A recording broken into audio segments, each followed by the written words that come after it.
Olá, pessoal! E aí, vamos para mais um tema? O tema de hoje é um tema seríssimo, né? Que é o tema da pedofilia. Quando eu falei seríssimo, não preciso nem explicar o porquê, mas é principalmente pelo fato de envolver a criança nesse processo e o outro lado, que é o pedófilo, que até hoje a sociedade não sabe como culpá-lo, como tratá-lo perante os problemas que ele também desenvolve. Por que eu estou chamando a atenção logo de início para essa fala? Várias discussões, né, envolvem a questão de que a pedofilia deve ser um crime de pena de morte, né, que é o extremo dessa questão, e outros, como vários médicos, psicanalistas, psicólogos, psiquiatras, já deram entrevistas falando que a pedofilia é um distúrbio, de que a pedofilia é uma doença e que essa doença ela deve ser tratada, o que não significa que ela tem cura. Portanto, a forma como o pedófilo perante o sistema penitenciário brasileiro deveria ser tratado é como uma pessoa de um distúrbio psíquico. Ok? Então, primeira coisa que nós vamos focar é nesses dois setores. Mas vamos lá. Quando a gente tem esse tema, o interessante é vocês demonstrarem toda a concepção que envolve a pedofilia no mundo. Na Grécia Antiga e na Europa até o século XVIII, a pedofilia era vista como algo totalmente normalizado. Não existia essa concepção de infância, de que a criança tinha que viver uma infância saudável para que ela se desenvolvesse no percurso da sua vida de forma bem, de forma também saudável. Exemplo muito clássico disso que vocês podem usar na própria redação, que o Dom João VI, nosso Dom João, quando ele casou com a Carlota Joaquina, ele tinha 30 e poucos anos e a Carlota Joaquina tinha 9 anos. Isso demonstra o quanto que a pedofilia era vista como algo institucionalizado. E para as famílias, inclusive, onde um homem mais velho tinha desejo por uma criança mais nova, né? Não estou falando dentro do ambiente familiar, como no caso do Dom João VI para Carlota, isso era até sinônimo de orgulho. Então vamos começar a pensar como que nós vamos modificando as construções sociais com o decorrer do tempo. Hoje, ainda bem, tá? Minha opinião, ainda bem que a pedofilia é vista como crime e os direitos da criança surgiram aí como forma de proteger esse pequeno ser desse processo devastador para sua vida.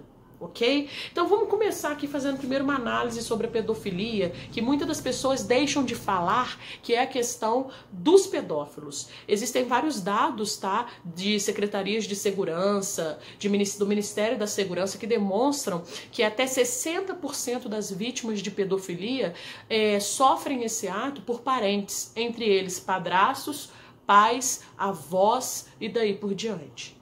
Eu quis começar com esse fato porque a pedofilia, por ela estar muitas das vezes dentro da própria casa, na maioria das vezes dentro da própria casa, o primeiro embate é o reconhecimento dessa questão.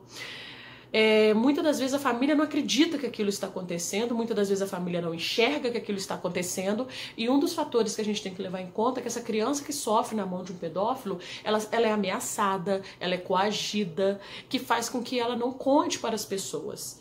Então, essa questão da pedofilia dentro da própria casa, dentro do próprio lar, ela tem que ser discutida numa redação, uma vez que a gente não pode fechar os olhos e blindar para essa realidade muito drástica da nossa sociedade.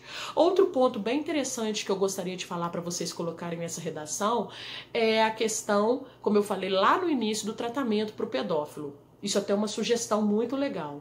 O que se pode fazer para diminuir a pedofilia?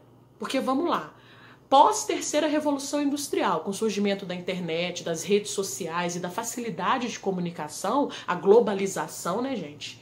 Após isso tudo, a pedofilia hoje ela entra dentro da sua casa muito fácil se você não tiver uma forma de cercear aquilo que a sua criança está tendo acesso. Ela vem pelos meios virtuais, ela vem pelo computador. Tem um filme que eu gosto muito que aborda isso, que é uma história até baseada em fatos reais, que chama-se Confiar. Esse filme ele mostra a história de uma menina no início do filme, se eu me recordo, ela começa no início do filme com 12 anos, ela era uma menina que ficava conectada no celular, que ficava o tempo todo, né, nesse mundo virtual. Os pais até perguntavam o que ela estava fazendo, mas não existia um controle daquilo que ela acessava. E essa menina acaba caindo nas mãos de um pedófilo, que já é um cara com quase 50 anos de idade, e ele estupra essa menina, e o filme mostra justamente uma concepção do que acontece muitas das vezes, que é quando a vítima não reconhece que ela foi vítima de uma violência. Ela não reconhece que ela ali sofreu um assédio, que ela sofreu uma violência mesmo física. E o filme mostra isso, porque a menina ela é todo momento ludibriada por esse pedófilo durante o filme todo. Assistam, que vale muito a pena. É um spoiler, tá, gente? Mas fazer o quê, né? Eu não vou falar assistam e depois monta, porque a gente não tem tempo, tem que correr atrás de tempo. Então, esse filme Confiar é bem interessante nessa abordagem da questão da pedofilia hoje, como ela entra muito fácil nos lares, né, de toda a população. Outro fator para essa redação que vocês deveriam colocar é justamente a criação do ECA, que veio logo depois da Constituição de 88, em 1990, né, que ele foi mesmo assinado, que ele foi feito, a questão do ECA, que veio como uma forma de garantir os direitos da criança e do adolescente, além daquilo que já era garantido na Constituição. O que mostra que a partir da década de 90, um ato de pedofilia mesmo em si, o quanto que esse ato ele acaba sendo visto de uma forma extremamente criminal, ok? Então coloquem isso também na redação, que é bem legal. Outro fator que eu gostaria de deixar claro aqui para vocês é o não reconhecimento daquela pessoa que é pedófila. Quando eu falo não reconhecimento, isso começa quando um indivíduo que às vezes convive com você faz uma piada pedófila do tipo, já põe o pé no chão, eu pegava. Ou então já tem peito, a menina já dá para cometer alguma coisa.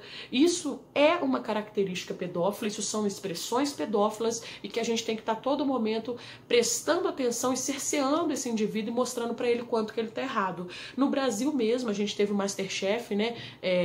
MasterChef Mirim, MasterChef Kids, não me recordo como é que é o nome do programa em si, mas aquele MasterChef de crianças, e a gente teve uma participação que foi da Valentina, que era uma criança de 14 anos, que saiu do programa, tá? Acabou saindo, seria inclusive uma das concorrentes que teria mais chance de ganhar, que saiu do programa porque ela começou a sofrer dentro das suas redes sociais, e os pais dela também, comentários de pessoas do tipo, essa menina não tem só 14 anos, olha pra ela já é tão bonitinha, gostosinha. Esse tipo de comentário levou os pais a tirarem ela do programa com medo dela acabar sofrendo mesmo uma perseguição real de um pedófilo. Então a pedofilia, ela tá no dia a dia, ela tá enraizada na sociedade, tanto obviamente daquele que chega ao ato extremo de cometer esse tipo de situação, mas principalmente naqueles que nos rodeiam e fazem comentários que eu acabei de falar aqui desse tipo. A gente tem que a todo momento prestar atenção nisso. Existe um livro, né, que é o Lolita, que mostra muito como que a história da pedofilia acontece e acaba muitas das vezes culpando a vítima. Lembre-se disso também. Muitas mães preferem ou acreditam que se o seu marido fez aquele ato com a sua filha, sua criança, é porque a menina provocou. No livro Lolita, o autor deixa isso muito claro, quanto que ele romantiza a pedofilia em forma de uma história de amor, o quanto ele coloca isso, né, no livro de uma forma muito romantizada, mas o livro ele trata de uma situação de pedofilia de uma menina também com 12 anos, que começa a, vamos dizer assim, se induzir para o seu vizinho. E esse vizinho já é um cinquentão, para justificar esse romance com Lolita, inclusive casa com a sua mãe, para poder ficar mais próximo dela.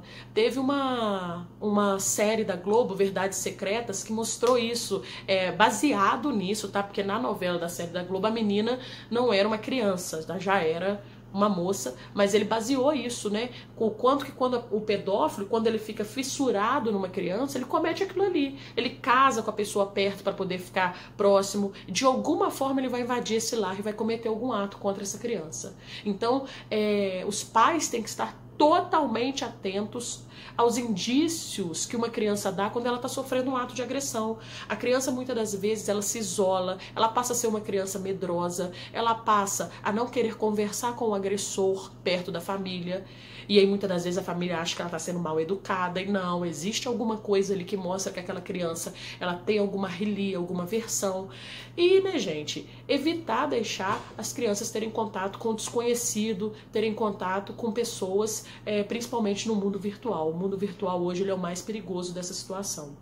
Então, esse é um tema bem polêmico, mas é um tema que vocês têm que escrever com muita racionalidade. Tomem cuidado, porque é um tema muito fácil de você ferir os direitos humanos, colocando a questão mesmo da emoção nesse tema. E eu tô falando da emoção, né, porque quando se trata de uma violência desse tipo contra uma criança, a primeira coisa que nos vem à mente é colocar o pedófilo na categoria daqueles que não deveriam existir. E, na verdade, numa redação, você tem que ter muito cuidado com as palavras para não zerar e não ferir nada, porque a pedofilia também tem que ser tratada como uma doença. A pedofilia também tem que começar a ser levada mais a sério, mais a fundo e ser colocada na nossa lei como uma forma de tratamento. Eu não estou falando de ressociabilização, eu não estou falando como esse preso, que é um pedófilo, retorna à sociedade. Até porque, considerando a lei hoje, esse preso ele vai cumprir a sua pena, não importa a quantidade de tempo, e quando ele chegar à sua pena que ele cumprida, ele vai voltar para a sociedade. E a pergunta que eu deixo para vocês é o seguinte: o pedófilo que é preso no nosso sistema carcerário, como vocês já sabem que é hoje, inclusive tem um vídeo aqui sobre o sistema carcerário que vocês podem assistir, que vai ajudar bastante a embasar. Com todos os problemas que tem o sistema carcerário, um pedófilo que é um doente, é uma pessoa que sente atração por crianças, ela vai presa e logo em seguida, depois de alguns anos, ela é solta. A minha pergunta que eu deixo para vocês: essa pessoa saiu curada? Essa pessoa não vai mais sentir atração por criança? E tá, não, ela vai voltar a sentir. E aí? E aí? O que a gente tem que fazer para justamente coibir isso? E não apenas puni-lo, ok? Então, peguem todas as informações que eu dei para vocês, a alusão histórica, a alusão cultural, artigo legal, exemplo, peguem isso tudo, coloquem na redação e mandem brasa, porque eu tenho certeza que é um tema que dá para escrever de uma forma muito crítica. Um grande beijo e até o próximo vídeo.